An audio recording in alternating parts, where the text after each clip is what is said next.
नमस्कार। एम्स गोरखपुर के पहले दीक्षांत समारोह के विशेष अवसर पर आप सबके बीच आकर मुझे अत्यंत प्रसन्नता हो रही है। आज उपाधि प्राप्त करने वाली विद्यार्थियों को मैं बधाई देती हूँ। स्वर्ण पदक विजेताओं को मैं विशेष बधाई देती हूँ।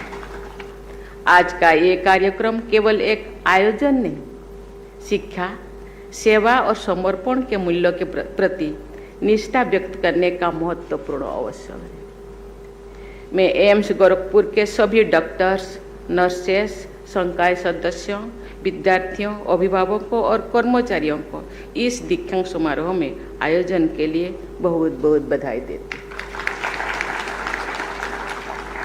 एम्स का नाम सुनते ही मन में विश्व स्तरीय इलाज, उत्कृष्ट चिकित्सा सुविधा, आधुनिक टेक्निक और समर्पित डॉक्टरों की एक छवि आंखों के सामने उभरती है। एम्स संस्थान भारत की चिकित्सा क्षमता के प्रतीक है। यहाँ हर मरीज को उम्मीद की नई किरण दिखाई देती है। एम्स ने भारत में चिकित्सा शिक्षा, अनुसंधान और उपचार के क्षेत्रों में उच्चतम मानक स्थापित किए हैं।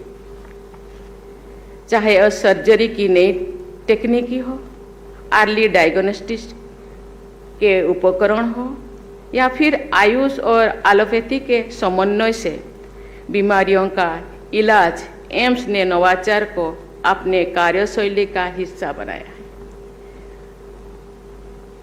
हम विश्वास के साथ कह सकते हैं कि देश का पहला एम्स स्थापित करने का जो उद्देश्य था, उसे पूरा करने में सभी एम्स संस्थान सफल रहे हैं। एम्स संस्थान आज गुणवत्ता, सेवा और नवाचार के केंद्र बन गए हैं। एम्स गोरखपुर इस परंपरा को सफलतापूर्वक आगे बढ़ा रहे हैं। इस संस्थान ने बहुत कम समय में शिक्षा, अनुसंधान और चिकित्सा सेवाओं के क्षेत्र में उल्लेखनीय प्रगति की है। यह संस्थान हर वर्ग के नागरिकों के लिए सुलभ और सस्ती स्वास्थ्य सेवाएं उपलब्ध करवा रहा है। इसीलिए मैं इस संस्था को बहुत बहुत धन्यवाद देती हूँ। चाहे कोई गरीब हो, ग्रामीणों हो या शहरी नागरिक, इस संस्थान में सबके लिए समान गुणवत्ता का इलाज उपलब्ध है। मुझे बताया गया है पूर्वी उत्तर प्रदेश, सीमावर्ती बिहार और नेपाल के लोगों के लिए उत्कृष्ट चिकित्सा सेवा के केंद्र के रूप में एम्स गोरखपुर प्रसिद्ध हो रहा है।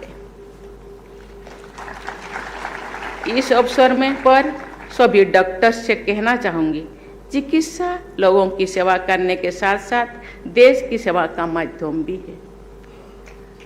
डॉक्टरों का समाज और देश के विकास में अत्यंत महत्वपूर्ण योगदान होता है। ये केवल रोग का इलाज नहीं करते, बल्कि एक स्वस्थ समाज की नींव भी रखते हैं। जब देश के नागरिक स्वस्थ होते हैं तो उनकी कार्य करने की क्षमता भी बढ़ती है और ये राष्ट्र की उन्नति में भागीदारी बन सकते हैं। इसके लिए जरूरी है कि डॉक्टरों की सेवाएं ग्रामीण और दूर दराज क्षेत्रों में भी उपलब्ध हो। देवियों और स्वजनों, गोरखपुर और देश के अन्य स्थानों पर एम्स की स्थापना इस उद्देश्य के साथ की गई है कि देश के हर कोने में उत्कृष्ट चिकित्सा, शिक्षा और स्वास्थ्य सेवाएं सुलभ हो। आज पूरे देश में अनेक एम्स कार्यरत है, जिनके द्वारा स्थानीय लोगों को उच्च गुणवत्ता की स्वास्थ्य सेवाएं मिल रही है। साथ ही स्वास्थ्य सेवा के क्षेत्र में रोजगार और शिक्षा के अवसर भी बढ़े हैं। विदेशों से भी मरीज भारत में इलाज के लिए आते हैं, क्योंकि यहाँ इलाज न केवल सुलभ है बल्कि गुणवत्तापूर्ण भी है। मेडिकल टूरिज्म को बढ़ावा देने में एम्स जैसे संस्थानों की निर्णायक भूमिका रही है।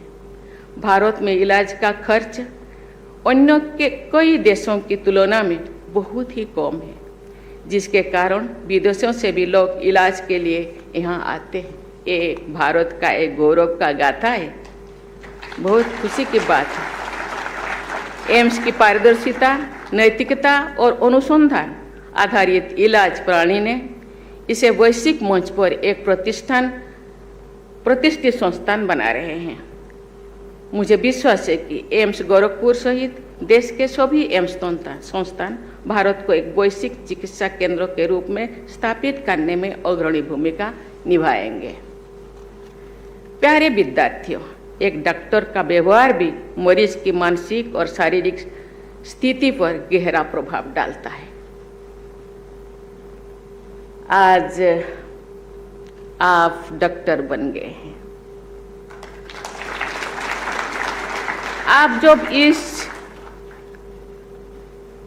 इस करियर के अलावा आप दूसरे आपको अपना आर्थिक और सामाजिक उत्थान करने के लिए बहुत सारे विकल्प, बहुत सारे ऑप्शन था, लेकिन आप इस प्रोफेशन को, इस करियर को चुना। इसलिए मैं समझती हूँ आपके मन में कहीं ना कहीं सेवा भाव का और आपके परिवार भी सेवा भावना का है, इसीलिए आप इस करियर को चुना। इसीलिए आपको मैं धन्यवाद देना चाहती हूँ। एक संवेदनशील डॉक्टर न केवल दवा से बल्कि अपनी व्यवहार से भी मरीज को जल्दी ठीक होने से मदद करती है। साक्ष्य दर्शाते हैं कि सहानुभूतिपूर्ण देखभाल से मरीज की हालत में तेजी से सुधार होता है। इसी तरह डॉक्टर के धैर्य और समर्पण की भावना समाज में एक आदर्श प्रस्तुत करती है, जिससे अन्य लोगों भी प्रेरित होते हैं।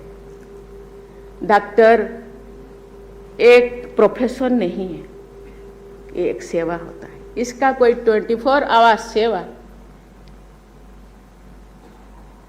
ये ट्रांसफरेबल नहीं है। कभी आप रात में थका हारा सोए हैं, आधी रात को कोई टेलीफोन किया, फिर आपको जाना पड़ता है। आप 2 घंटा काल सो सकते हैं, लेकिन आप आज जो सो जाएंगे तो एक जिंदगी चली जाएगी। आप खाने का एक निवाला लिए हैं, आपको कोई टेलीफोन आया तो शायद आप वो खाना खा के थोड़ा रेस्ट करके जाएंगे तो वो जिंदगी शायद नहीं रहेगा। इसीलिए ये एक भोग भारत ने मचाई